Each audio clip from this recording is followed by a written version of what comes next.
Hi, this is Nicole Nyquist from perfectauthenticme.com, and I wanted to talk to you about depression when you live with chronic illness, but particularly depression with the holiday season coming up, or any kind of festive activities. But Christmas is coming up, and whether you live with a chronic illness or not, this can be particular time of a lot of pressure for plenty of people with or without chronic illness. As always, living with chronic illness is always a little bit extra bit of pressure and challenge, and so I felt it was really important to talk about this with Christmas coming up, because particularly with Christmas there seems to be a image around Christmas that everything is jolly, everything is great, and also like loads and loads of people together, everyone's together.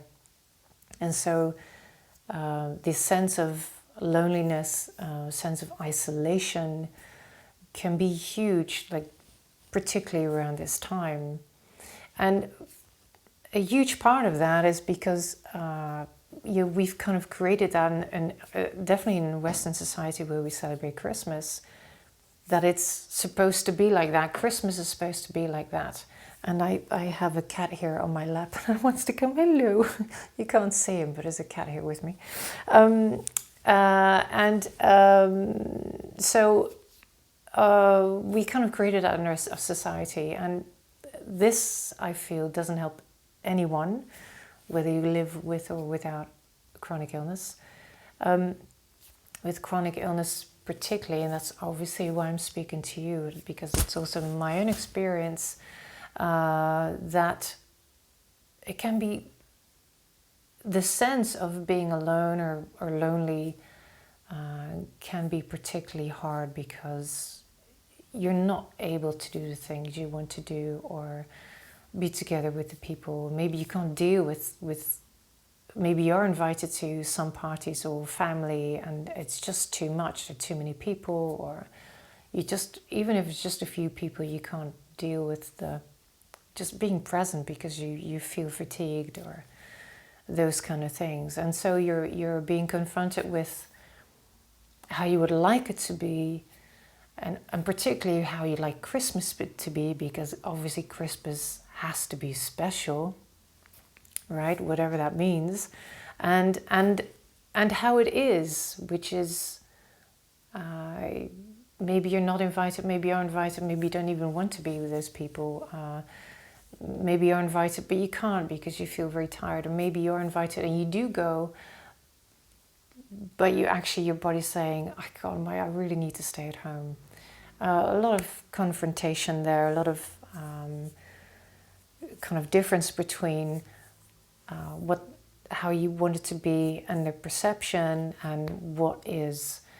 And depression can play a huge part in that, because you either feel alone or isolated, or again, your body's not doing how you'd like your body to behave, and you can't really do the social activities, or maybe you do want to have a peaceful kind of Christmas and stay at home.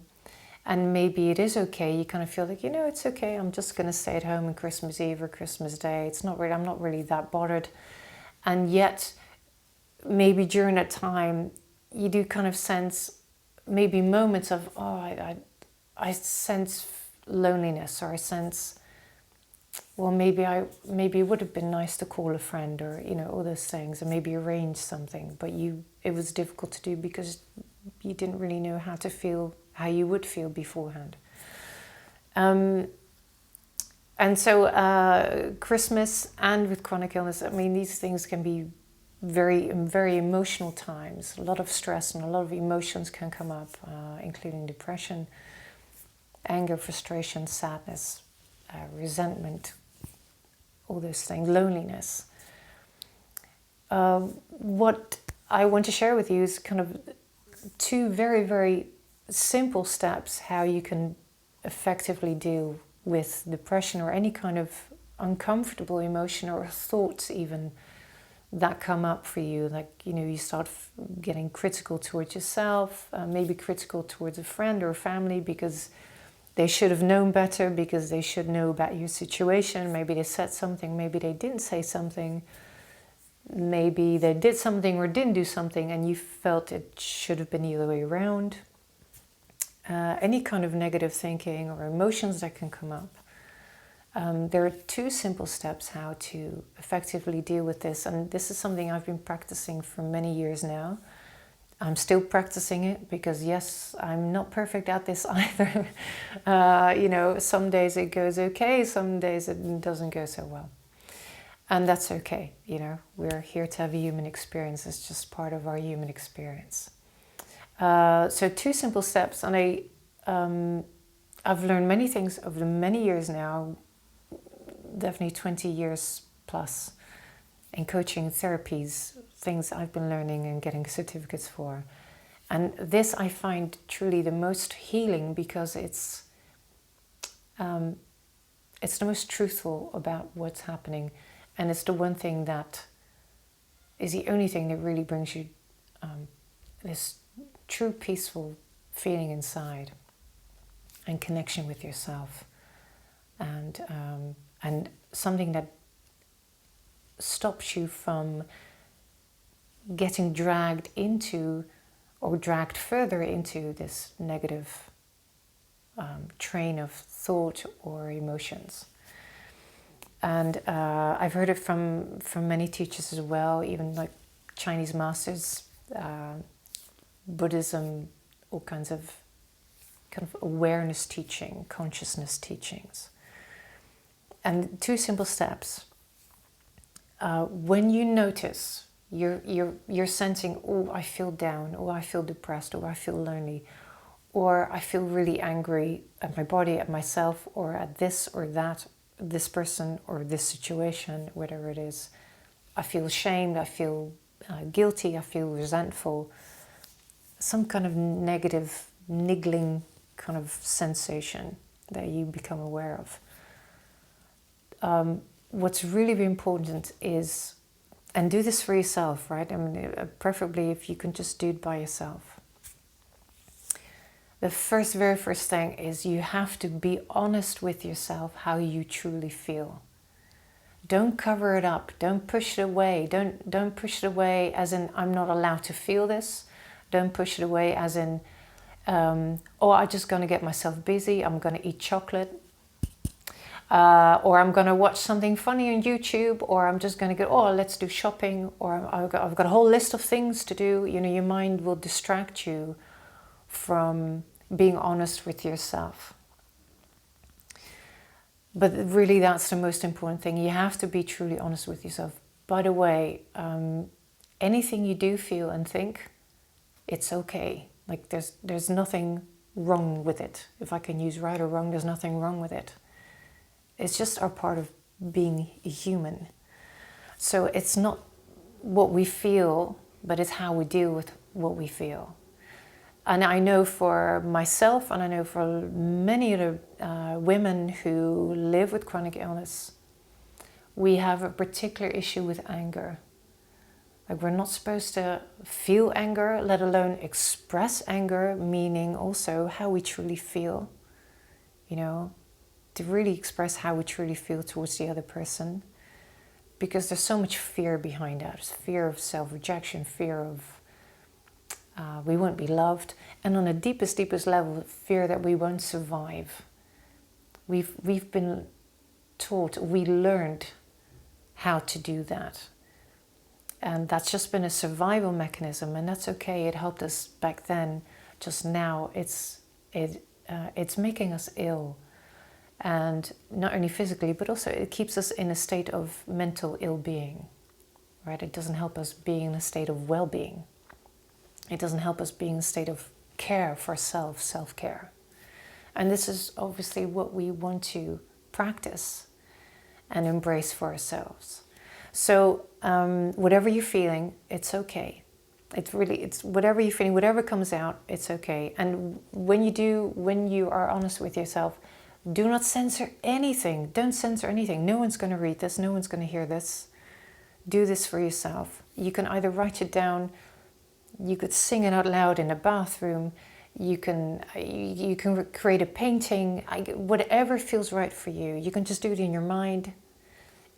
However you do it, it's the point is being honest with yourself, how you truly, truly, truly, truly feel whatever's coming up. Don't censor it. So that's step number one. And the second step is, once you've acknowledged how you truly, truly feel, and look at it, just kind of go, oh, wow, this is how I truly feel. Then I've already kind of gave it away. You observe it, you look at it. You allow it. You allow it to be present. And you do this without any attachment, and that means without any judgment, without wanting to try to explain to yourself why you feel this emotion. You want to analyze it. Oh, it's because of this or that in the past, or it's because of my youth, or it's because...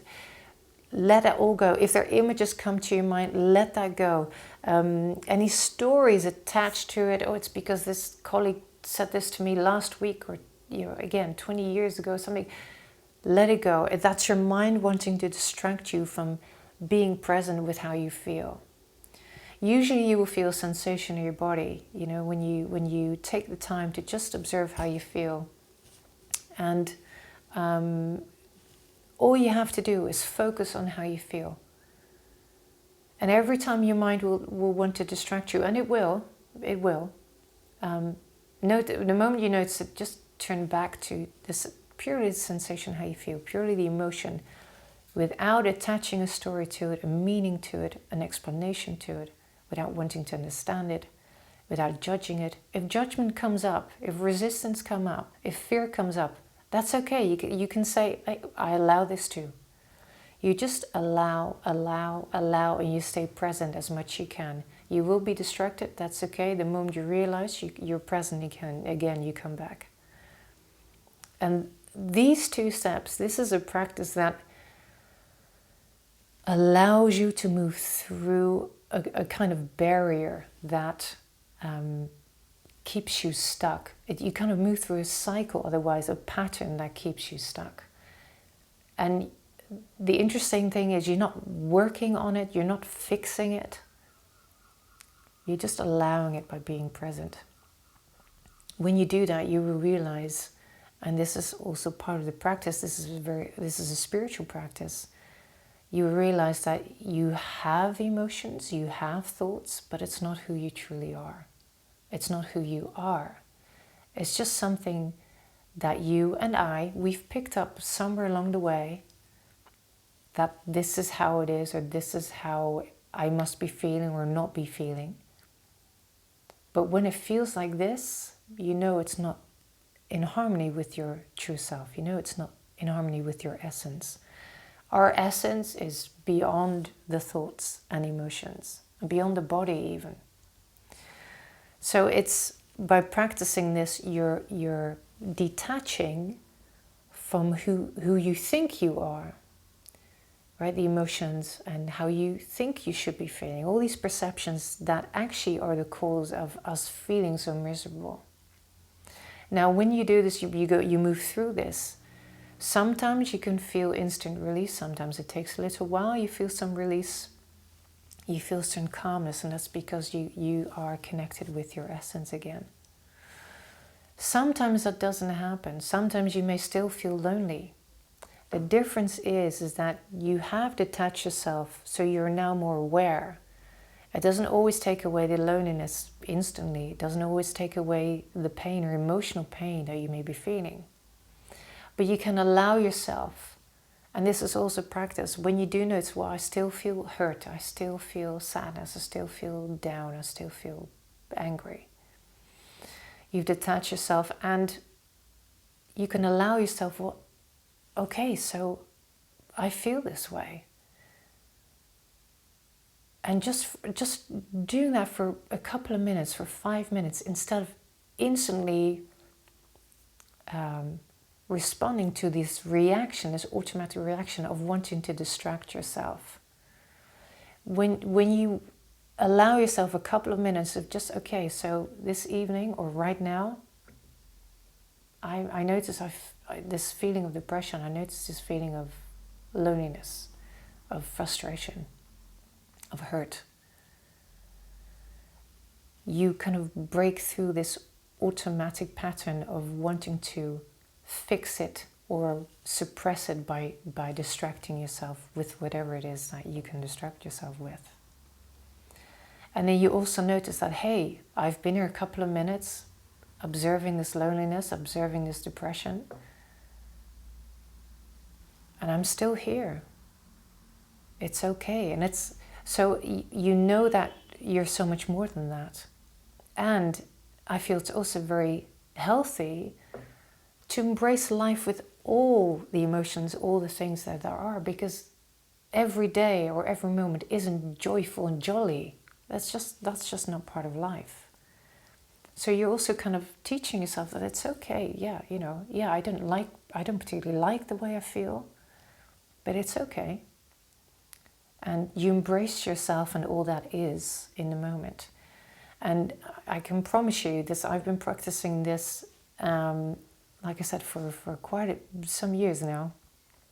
And every single time I do, you move through that and you get to this place of love, really love. And it's not because love comes from the outside, from someone else or for something else, because you've been buying something or whatever it is. No, it's just who you are.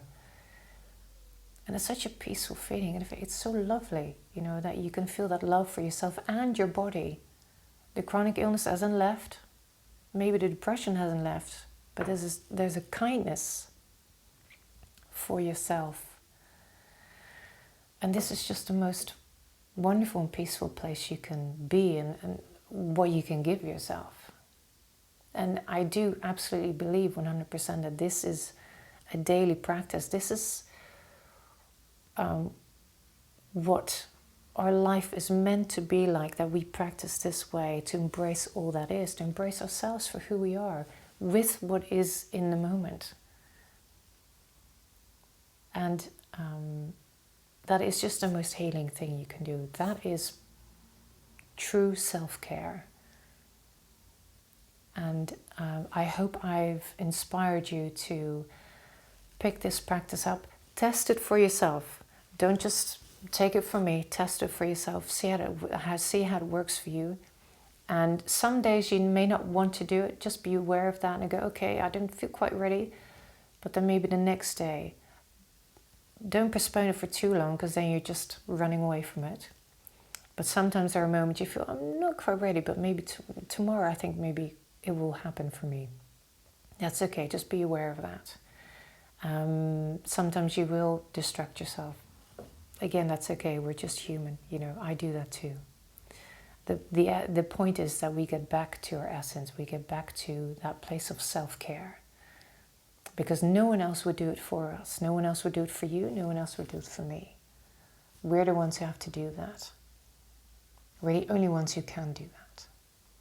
And this is just something we haven't been taught in schools. Most of us certainly haven't been taught this by our parents or upbringing. That's no offense to our parents or upbringing. It's just that's not been on our awareness. But we can practice it now. And I hope it serves you. I know it will serve you, particularly in this holidays season coming up. And with that, I wish you a lovely, lovely Christmas and a healthy, self-loving New Year.